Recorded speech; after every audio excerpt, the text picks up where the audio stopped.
salga de su puesto para hacerlo. No es grave que abuse de su poder para conseguirlo. No es grave y por ello el abuso existe en la burocracia y en los juzgados y en las escuelas y en las calles y en el Congreso y en la historia no sancionada, el caso de Lidia Cacho. En esa instancia, la Suprema Corte también declaró que la violación a sus garantías individuales era inexistente o poco grave. ¿Y qué mandó decir la Corte? Pues básicamente como cuando a Lidia Cacho la secuestraron y durante el trayecto le susurraron al oído qué derechos ni qué chingados, la Suprema Corte le ha dicho lo mismo a las mujeres del país. Ustedes y yo, desamparadas por quienes deberían proteger nuestros derechos, pero han decidido que no les corresponde en realidad velar por ellos. Al votar como lo hizo en el caso de Lidia Cacho, recuerdan, la mayoría de los ministros le dio una estocada a la Corte de la cual le va a tomar años recuperarse, porque su resolución en ese caso va a ocupar un lugar deshonroso en la historia constitucional, similar al famoso caso de Dred Scott en Estados Unidos, cuando la Suprema Corte en 1856 declaró también conforme a derecho que la esclavitud tenía fundamento legal y que como Dred Scott era un esclavo, carecía de derechos y que la Corte no tenía jurisdicción para intervenir en su favor. Ese caso que allá se considera una mancha imborrable, una vergüenza compartida, similar la decisión que toma la mayoría de la Suprema Corte en el caso de Lidia Cacho, desechando, argumentando que la grabación telefónica entre Kamel Nasif y Mario Marín no tenía valor probatorio alguno, ignorando 1,255 páginas de investigación exhaustiva que confirmaba el contenido de esa conversación, descartando 377 expedientes relacionados con delitos sexuales cometidos a menores y a menores mujeres. Quizá solo quede demostrada entonces alguna vez la violación de garantías individuales a una mujer en México, cuando a la esposa de algún ministro de la Suprema Corte la trasladen sin el debido proceso durante 23 horas de un estado a otro, como fue el caso de Lidia Cacho. Cuando a la madre de algún juez le digan que solo le darán de comer si le hace sexo oral a los agentes judiciales que la han secuestrado, como en el caso de Lidia Cacho. Cuando a la hermana de algún magistrado le metan una pistola entre la boca y le susurren al oído, tan buena y tan pendeja, ¿para qué te metes con el jefe? Va a acabar contigo, como fue el caso de Lidia Cacho. Cuando a la hija de algún abogado le cobren una fianza excesiva para dejarla salir de la cárcel o amenacen con violarla ahí, o cuando un gobernador le dé un buen coscorrón, o cuando a la nieta de alguna procuradora la viole un pederasta protegido siempre, eso sí, por el Estado de Derecho, puesto al servicio de los poderosos que casi siempre ganan y casi siempre son hombres. Solo entonces descubriremos que hubo violación a las garantías individuales cuando esas personas se vuelvan víctimas de un sistema judicial podrido para sus mujeres y no antes. Quizá por ello, Lidia Cacho escribe en su libro Crónicas de una infamia: me da pena mi país, lloro por mí y por quienes tienen poder para cambiarlo, pero eligen perpetuar el statu quo. Y por ello las cifras que conmueven hoy en este día aquí. El perfil de las mujeres que exaltamos en el discurso, pero que no protegemos en la realidad.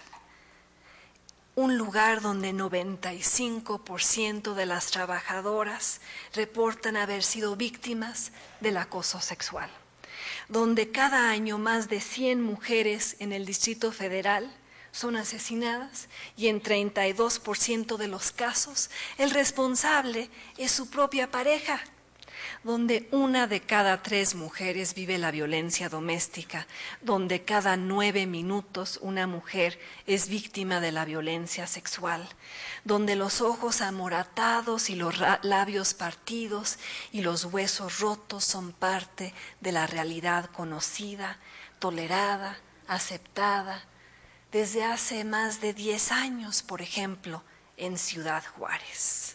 En Ciudad Juárez, un microcosmos de las miserias que aquejan a las mujeres de México, donde desde 1993 cientos de mujeres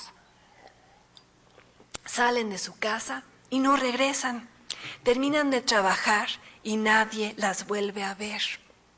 Toman un camión y acaban en un ataúd. Son estudiantes y amas de casa y meseras y secretarias. Tienen entre 15 y 25 años, suelen ser pobres y de pelo largo, trabajan por $6 ensamblando radios, emigran de distintas partes del país a Ciudad Juárez en busca de una mejor vida y de pronto se vuelven desechables, anónimas, olvidadas. Pero no es así. Sus madres, sus esposos, sus hijos las conocen. Saben que se llamaban Paloma Angélica, Erika Noemí, Erika Ivonne, Lilia Alejandra, Irma Rebeca, Laura Georgina, Laura Alejandra, Floridalia. Saben que eran delgadas y bonitas, saben que eran el sostén económico de sus familias, saben que las investigaciones hasta el momento han sido una farsa, una broma, una tragedia de errores. Saben que las autoridades federales declaran que las muertas son cosa del pasado y no hay criminales condenados, pero sí hay autoridades condenables.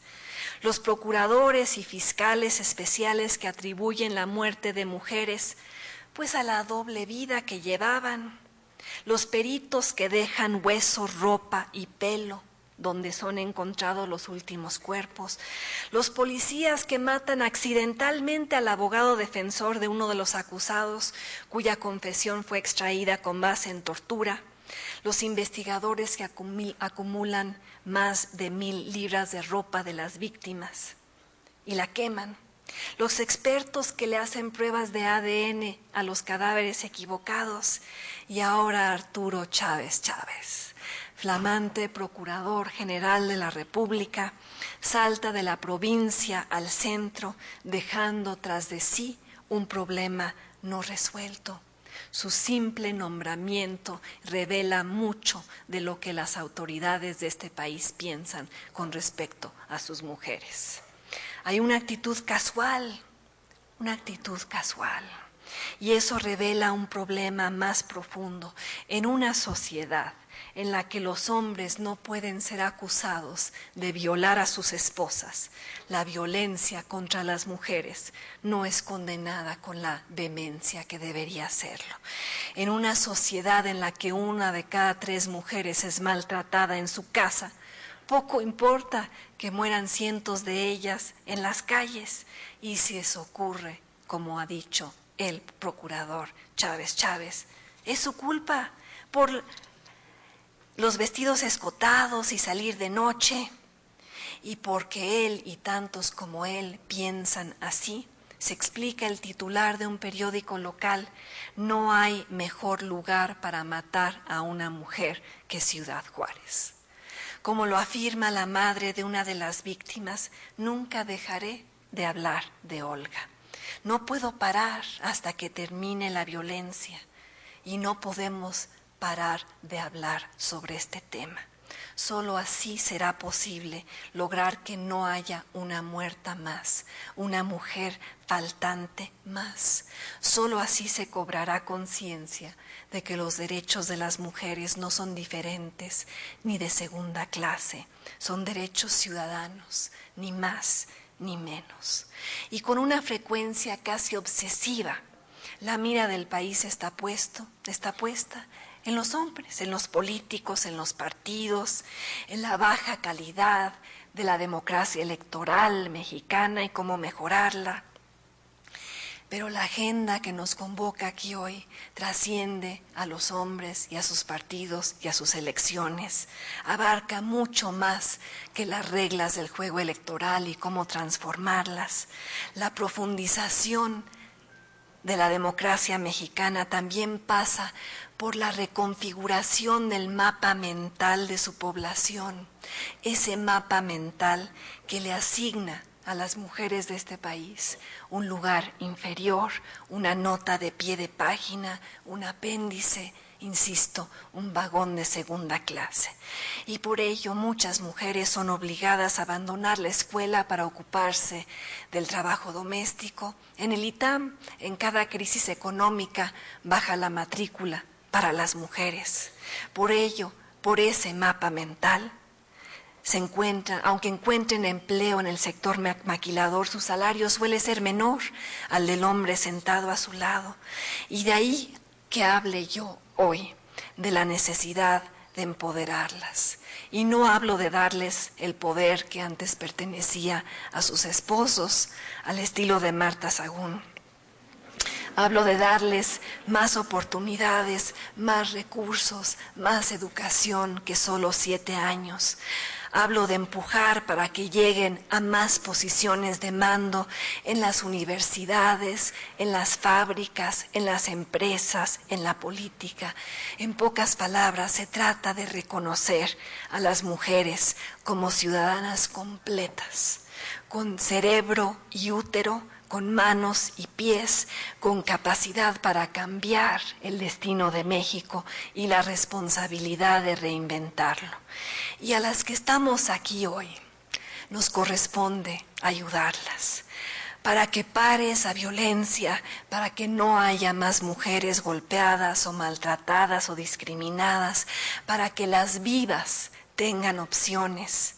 Y de ahí que se vuelva fundamental pensar en cómo hacer de este un país menos popular y más ciudadano, menos elitista y más democrático, menos interesado en retener las oportunidades insólitas que tienen unos y más interesado en crearlas para otros.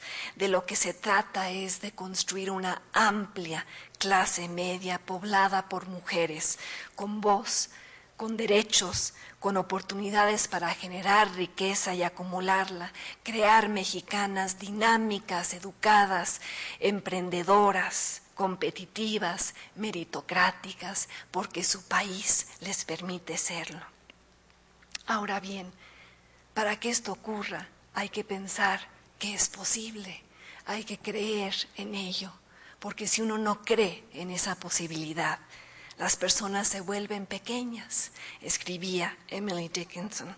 Y yo creo que es necesario volver a México un país de ciudadanas, un lugar poblado por mujeres conscientes de sus derechos y dispuestas a pelear para defenderlos, dispuestas a llevar a cabo pequeñas acciones que produzcan grandes cambios, dispuestas a sacrificar su pequeña zona de seguridad personal para que otras la compartan.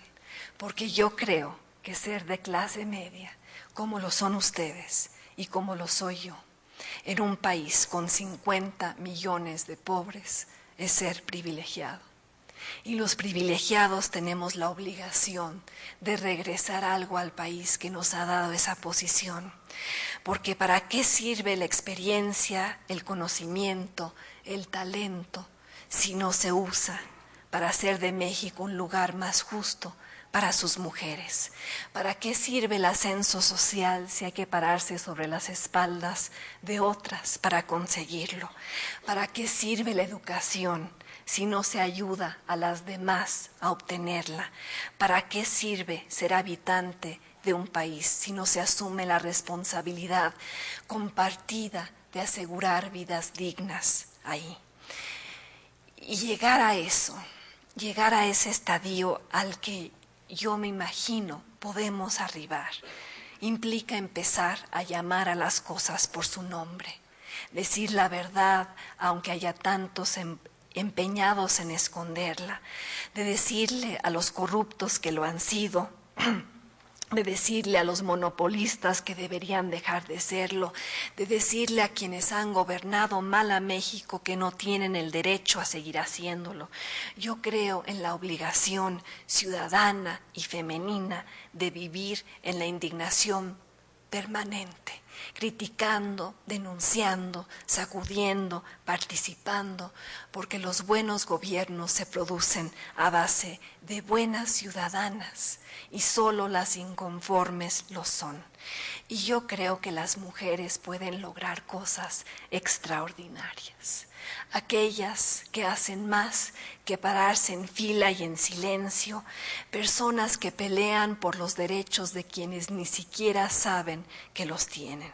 Ahí está Lidia Cacho denunciando a los pederastas y acorralando a los políticos que los protegen, Marta Lamas peleando por el derecho a decidir más allá del Distrito Federal, las defensoras de derechos humanos a lo largo del país defendiendo la humanidad esencial de quienes la han perdido y ayudándolas a recuperarla, Carmen Aristegui educando a sus radioescuchas para que aprendan a alzar la voz, ellas y tantas más, ombudswomans cotidianas. Yo creo que mientras existan mujeres así, encendidas, comprometidas, preocupadas, el contagio continuará poco a poco y a empujones como todo lo que vale la pena. Las mexicanas aprenderán que es más importante ser solidaria y ser demócrata que ser panista, que ser priista, que ser perredista. La exasperación colectiva de las ciudadanas construirá un cerco en torno a los políticos y yo creo que un día no tan lejano quizá habrá una diputada que suba a la tribuna y exija algo en nombre de las mujeres que la han elegido.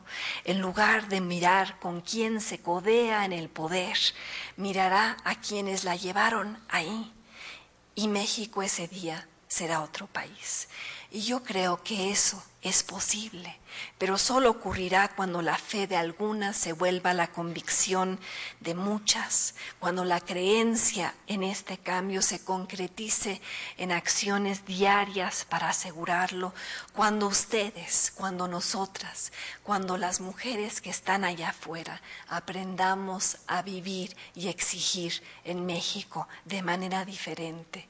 Porque la evolución de la democracia mexicana tiene que ver con las expectativas que los padres tienen de sus hijas, tienen que ver con la forma en la que los ciudadanos se tratan unos a otros al margen de su género, tiene que ver con una forma de pensar, de bajar de las gradas y actuar, de denunciar el acoso sexual y exigir su penalización, de fustigar la violencia contra las mujeres y demandar su erradicación, de decir que un golpe a una es un golpe a todas, de educar a una niña para que sepa que puede ser presidente de México, aunque ojalá aspire a algo mejor.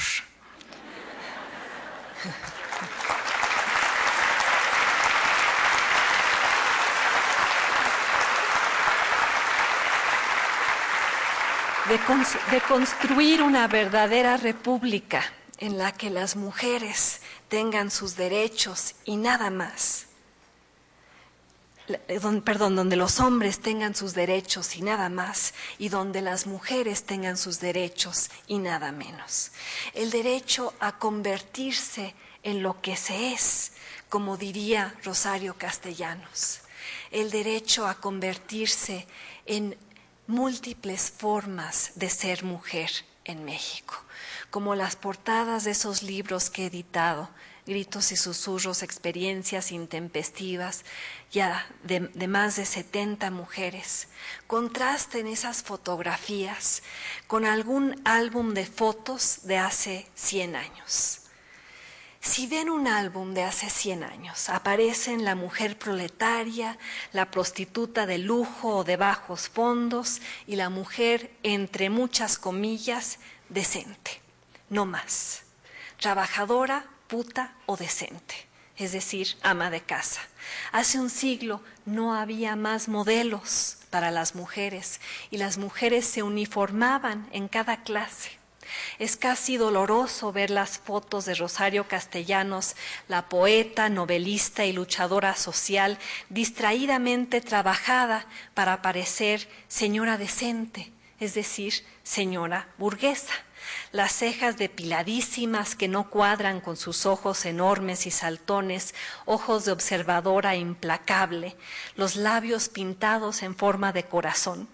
Háganme el favor, en la cara de una poeta pesimista, los tacones altos para quien caminaba en los pueblos indígenas de Chiapas. Da risa, da pena, da rabia imaginarla en esos zancos que son grilletes de cuero trepando por los caminos de piedras en Chiapas. ¿O qué hacer al ver la foto de Golda Meir, la primera jefa de Estado mujer, con su bolsita de señora bien, ridículamente colgada del antebrazo, mientras da un discurso, un glorioso discurso al ejército israelí? ¿O hay que gritar fashion emergency, al ver a Simone Weil anoréxica hasta los huesos, a pesar de su intelecto de genio, por no quitarle espacio a nadie? O imaginar a Virginia Woolf, autora de la prosa más depurada del siglo, con un calcetín de un color y un calcetín de otro color. Qué incomodidad la de esas primeras mujeres de negocios o pioneras en la función pública que resolvieron la bronca de ser activas en el mundo tratando de parecerse a los hombres. Solo les faltaba la corbata y el saco. Las mujeres de hoy, mi hija de 13 años, ya se ven cómodas con su aspecto. Son una generación que ya ha integrado el estar activas en el mundo público con su identidad de mujeres. Y ustedes y yo representamos un amplio abanico de modelos.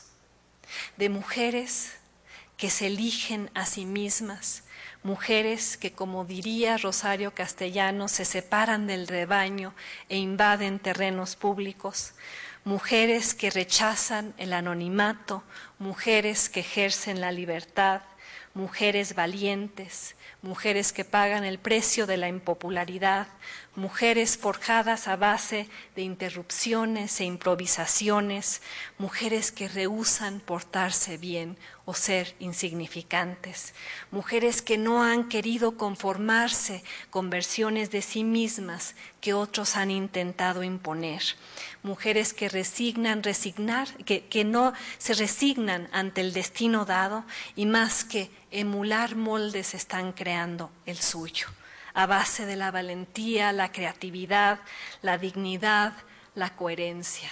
Y las sigo invitando a que formen parte de ese grupo y que lo ampliemos día a día para las mujeres que no están aquí. Que logremos enseñarlas a derribar las paredes de su celda, a estremecer los cimientos de lo establecido, a alzar la voz contra el país de espectadores y a lograr la realización de lo auténtico. Mujer y cerebro, mujer y corazón, mujer y madre, mujer y esposa, mujer y profesionista, mujer y ciudadana, mujer y ser humano. Muchas gracias.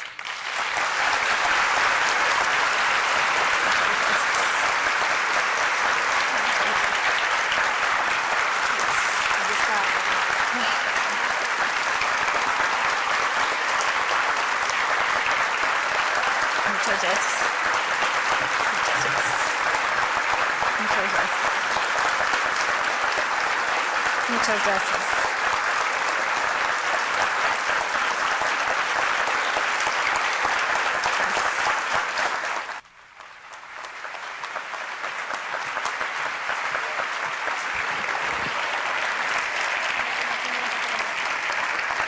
En estos momentos solicitamos a nuestra directora general, la doctora Yolosóchitl Bustamante Díez, haga entrega de un merecido reconocimiento a esta magnífica mujer, la doctora Denise Dresser, por venir a despertarnos de nuestro letargo. Muchas gracias, doctora, por su presencia.